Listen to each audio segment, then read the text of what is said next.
आजच्या व्हिडिओमध्ये आपण ज्योतीची कथा ऐकणार आहोत. फार पूर्वीच्या काळची गोष्ट आहे. एक आटपाट नगर होतं. तिथे एक राजा राहत होता. त्या राजाला मुलगा नव्हता.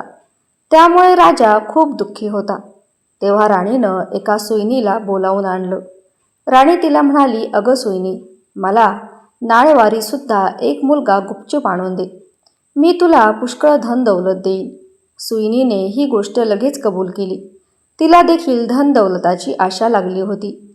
ती आता गावभर तपास करत फिरू लागली.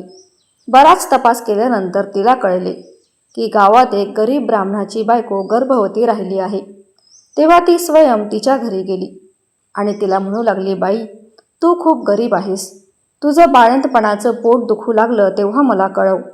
मी तुझं बाळंतपण फुकट करीन. ब्राह्मणाच्या बायकोला हे ऐकून फार आनंद झाला. तिने तिला होय म्हणून सांगितलं. नंतर ती सुईण राणीकडे गेली आणि राणीला म्हणाली, राणीसाहेब, आपल्या नगरात एक गरीब ब्राह्मणाची बायको गरोदर आहे. तिला नुकताच 2रा महिना लागला आहे. लक्षणं सर्व मुलाचीच दिसत आहेत.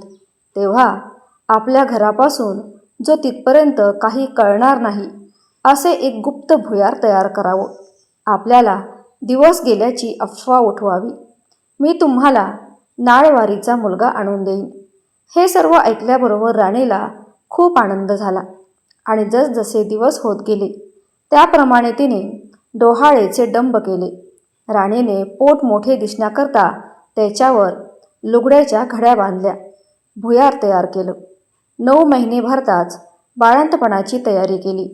इकडे ब्राह्मणबाईचं पोट दुखू लागलं. सुईणीला तिने बोलावणं पाठवलं. त्याचबरोबर तुम्ही पुढे व्हा, मी येते असं तिने सांगितलं आणि धावत धावत ती राणीकडे गेली. राणीला पोट दुखायचं ढोंग करायला सांगितलं. नंतर ती ब्राह्मणाच्या घरी आली. बाई, तुझी ही पहिली वेळ आहे. डोळे बांधले तर तू भिणार नाहीस. नाही बांधलेस तर तुला भीती वाटेल असं सांगून तिने तिचे डोळे बांधले. ती ब्राह्मणबाई बाळंत झाली. तिला मुलगा झाला. सुईणीने एका दासीकडून भुयाराच्या वाटेने मुलगा राणीकडे पाठवला. इकडे तिने एक वरवंटा घेऊन त्यास एक कुंचा बांधला आणि तिच्या पुढे ठेवला. मग ब्राह्मणबाईचे डोळे सोडले. तुला वरवंटा झाला असे तिला सांगू लागली. ती ब्राह्मणबाई मनामध्ये खूप दुःखी झाली. सुईण निघून राजवाड्यात गेली. राणीसाहेब बाळंतीण झाल्याची बातमी पसरली. मुलाचं कोड कौतुक होऊ लागलं. इकडे ब्राह्मणबाईंनी नियम धरला. श्रावण मासी दर शुक्रवारी ज्योतीची पूजा करावी आणि नमस्कार करून म्हणावं, जय ज्योती आई माते, जिथे माझं बाळ असेल तिथे खुशाल असो असं म्हणून ती तांदूळ उडवायची आणि तेही ह्या मुलाच्या डोक्यावर पडायचे. हिरवं लुगडं नेसणे, हिरव्या बांगड्या भरणे तिने वर्ज्य केलं. कारल्याच्या मांडव्याखालून जाणं वर्ज्य केलं. तांदूळाचं धुणं ओलांडणं बंद केलं. याप्रमाणे ती नेहमी वागू लागली. इकडे राजपुत्र मोठा झाला आणि एक दिवस फिरायला निघाला. त्या दिवशी ती न्हाऊन आपल्या अंगणात राळे राखीत बसली होती. तेव्हा राजपुत्राची नजर तिच्यावर गेली. राजपुत्र मोहित झाला व रात्री तिची भेट घ्यायची म्हणून निश्चय केला. रात्री तिच्या घरी आला. तिच्या दारात गाय वासरू बांधले होते. चालता चालता राजपुत्राचा पाय वासराच्या शेपटीवर पडला. त्यामुळे वासराला वाचा फुटली. ते आपल्या आईला म्हणाले, कोण्या पाप्याने माझ्या शेपटीवर पाय दिला.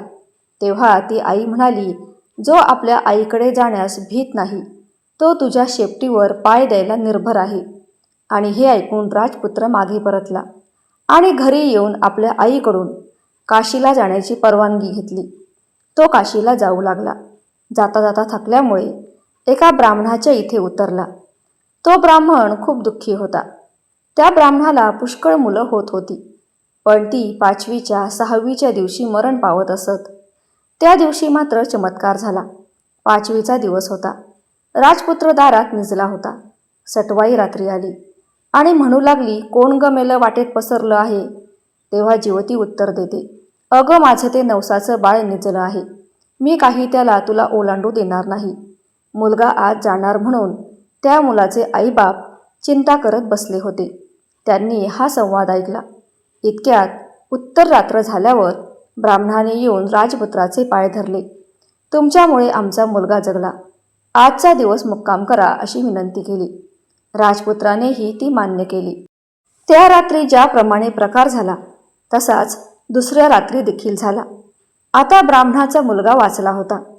तिसऱ्या दिवशी राजपुत्र चालता झाला. इकडे यांचा मुलगा वाढता झाला. पुढे काशीला त्यांनी गेल्यावर यात्रा केली. गयावर्जनाची वेळ आली. पिंड देतेवेळी ते घ्यायला 2 हात वर आले. असं होण्याचं कारण त्याने ब्राह्मणाला विचारलं. ते म्हणाले, घरी जा, साऱ्या गावातल्या बायका पुरुषांना जेवायला बोलव, म्हणजे याचं कारण समजेल. त्याच्या मनाला थोडी चुटपुट लागली. तो घरी आला. मोठ्या थाटाने मावंत केलं. त्या दिवशी शुक्रवार होता. त्याने गावात ताकीद दिली की घरी कोणीही चूल पेटवू नये, सगळ्यांनी जेवायला यावं. आता त्या ब्राह्मणींना मोठं संकट पडलं. तिने राजाला निरोप धाडला. माझं जीवतीचं व्रत आहे. राजा, माझे नियम पुष्कळ आहेत. ते पाळले तर जेवायला येईल. तेव्हा त्याने कबूल केलं. जिथे तांदूळाचं धुणं होतं ते काढून तिथे सारवून दिलं. त्यावरून ती आली. तिने हिरव्या बांगड्या भरल्या नाहीत. कारल्याच्या मांडवा खालून गेली नाही. दरवेळेस ती जिथे बाळ असेल तिथे खुशाल असो असे म्हणायची आणि पुढे चालायची. पण ते पान वाढले गेले.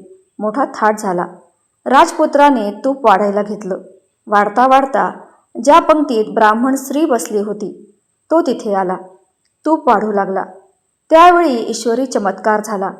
बाईला प्रेम फुटून पान्हा फुटला. तिच्या स्तनातून दुधाच्या धारा फुटल्या.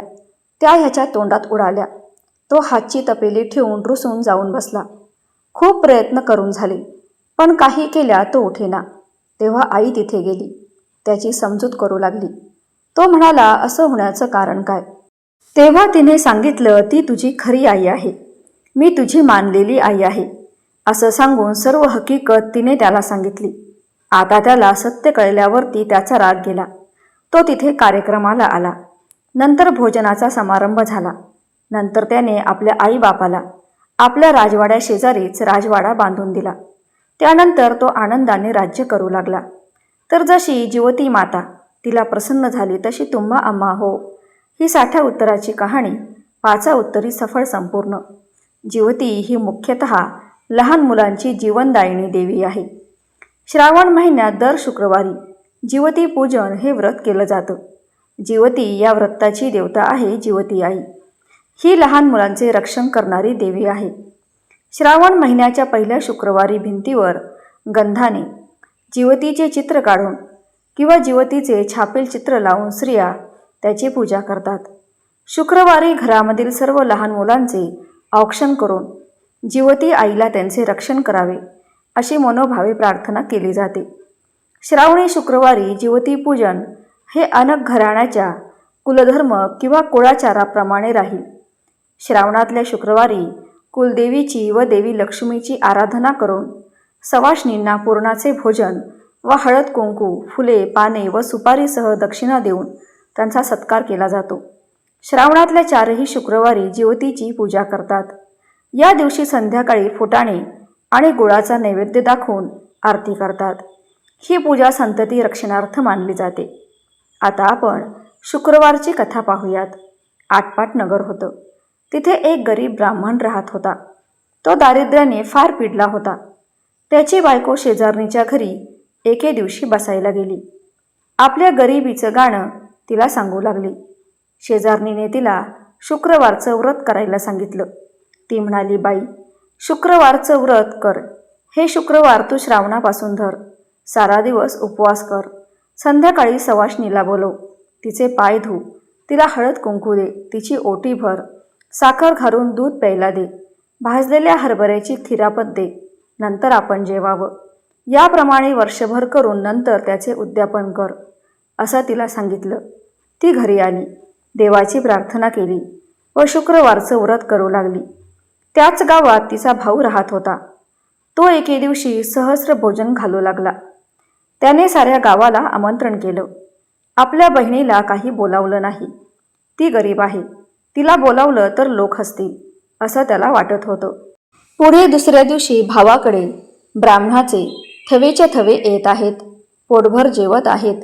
हे साध्या बहिणीने पाहिले. बहिणीनं विचार केला, आपला भाऊ सहस्र भोजन घालतो आहे. बोलावणं करायला विसरला असेल. तर आपल्या भावाच्या घरी जायला काही हरकत नाही असं तिनं मनात विचार केला. सोहळं नेसली, बरोबर मुलांना घेतलं आणि भावाच्या घरी गेली. तिथे पुष्कळ पानं मांडली होती. एका पानावरती जाऊन बसली. शेजारच्या पानावर मुलांना बसवलं. सर्व पानं भरली. सारं वाढणं झालं. तेव्हा तिच्या भावानं तूप वाढायला घेतलं. वाढता वाढता तो तिच्या पानाशी आला. ती खाली मान घालून बसली होती. त्याने तिला पाहिले. तिला हाक मारली, ताई, तुला वस्त्र नाही, डाग नाही, दागिना नाही. तुझ्याकडे पाहून सगळे लोक मला हसतात. यामुळे मी तुला काही बोलावलं नाही. आज तू जेवायला आलीस ती आलीस. आता उद्या येऊ नको असं सांगून तो पुढे गेला. ही मात्र आपली तशीच जेवली. हिरमुसलेलं तोंड केलं. मुलांना घेऊन घरी आली. दुसऱ्या दिवशी पुन्हा मुलं म्हणू लागली, आई आई, मामाकडे जेवायला चल. बहिणीने पुन्हा विचार केला. कसा झाला तरी आपला भाऊच आहे. बोलला म्हणून काय झालं? आपली गरिबी आहे तर आपल्याला ऐकून घेतलंच पाहिजे. आजचा दिवस जर मुलांना खायला मिळाले तर बरेच होईल. निदान पोरं काही गोडाचं तरी खातील, आनंदी होतील. आणि असे म्हणून त्याही दिवशी ती भावाकडे जेवायला गेली. भाऊ तूप वाढता वाढता परत तिच्या पानाशी आला. ती खाली मान घालून बसली होती. भावानं तिला हाक मारली, ताई, भिकारी ती भिकारी, आणि सांगितलेलं ऐकत नाहीस. तू जेवायला येऊ नको म्हणून काल सांगितलं, तरी आज परत आपल्या पोरांना घेऊन आलीस. आज आलीस ती आलीस, उद्या आलीस तर हात धरून घालवून देईल. तिने ते मुकाट्याने ऐकून घेतलं. जेवून उठली आणि चालती झाली. पुन्हा तिसऱ्या दिवशी जेवायला गेली. भावानं पाहिलं, हात धरून घालवून दिलं. तेव्हा ती फार दुःखी झाली. तिने देवीची प्रार्थना केली. सारा दिवस उपवास केला. देवीला तिची दया आली. आता हळूहळू दिवस चांगले येऊ लागले. दिवसेंदिवस सुखाचे दिवस देवी दाखवू लागली. असं करता करता वर्ष झालं. बाईचं दारिद्र्य गेलं. पुढे एके दिवशी ती शुक्रवारचं उद्यापन करू लागली. भावाला जेवायला बोलावलं. भाऊ मात्र मनात ओशाळला. बहिणीला म्हणू लागला, ताई, तू उद्या आली नाहीस तर मी तुझ्या घरी येणार नाही. बहिणीने बरं म्हटलं. भावाच्या मनातलं कारण जाणलं. दुसऱ्या दिवशी लवकर उठली. वेणीफणी केली, दागदागिने लावली, उंची पैठणी नेसली आणि भावाकडे जेवायला गेली. तो भाऊ वाट पाहतच होता. ताई आली तशी तिचा हात धरला, पाटावर बसवलं, पाय धुवायला ऊन पाणी दिलं, पाय पुसायला फडकं दिलं. इतक्यात जेवायची पानं वाढली. ताईचं पान आपल्या शेजारी मांडलं. भाऊ जेवायला बसला. ताईने आपली शाल जोडी काढून बसल्या पाठी ठेवली. भाऊ पाहू लागला. मनात कल्पना केली, शाल जोडीने उकडत असेल म्हणून काढली असेल. नंतर ताई आपले दागिने काढू लागली. बसल्या पाठी ठेवू लागली. भावाने विचार केला, जड झाले म्हणून काढत असेल. नंतर ताईने भात कालवला, मोठा घास केला व तो उचलून सरीवर ठेवला. जिलेबी उचलून मोत्यांच्या पेढ्यांवर ठेवली. भावानं विचारलं, ताई ताई, हे काय करतेस? ती म्हणाली, दादा, मी करते हेच बरोबर आहे. जिला तू जेवायला बोलावलंस तिला मी भरवते आहे. भावाला काही समजेना. त्यानं तिला पुन्हा सांगितलं, अगं ताई, तू आता तरी जेव. तिने सांगितलं, बाबा रे, हे माझं जेवण नाही, ते ह्या लक्ष्मीचं जेवण आहे. माझं जेवण होतं ते मी सहस्रभोजनाच्या दिवशी जेवले. इतकं ऐकल्यावर भाऊ मनात ओशाळला. तसाच उठला आणि बहिणीचे पाय धरले. झाल्या अपराधाची क्षमा मागितली. बहिणीने क्षमा केली. नंतर दोघेजण जेवली. मनातली अढी काढून टाकली. दोघांनी देवीचे आभार मानले. भाऊ बहिणीकडे जेवायला गेला. तिला आनंद झाला. देवीने जसं तिला समर्थ करून आनंदी केलं तसं तुम्हा आम्हा करो ही 60 उत्तराची कहाणी 5 उत्तरी सफळ संपूर्ण. कथा आवडल्यास लाईक, शेअर, सबस्क्राईब अवश्य करा. धन्यवाद.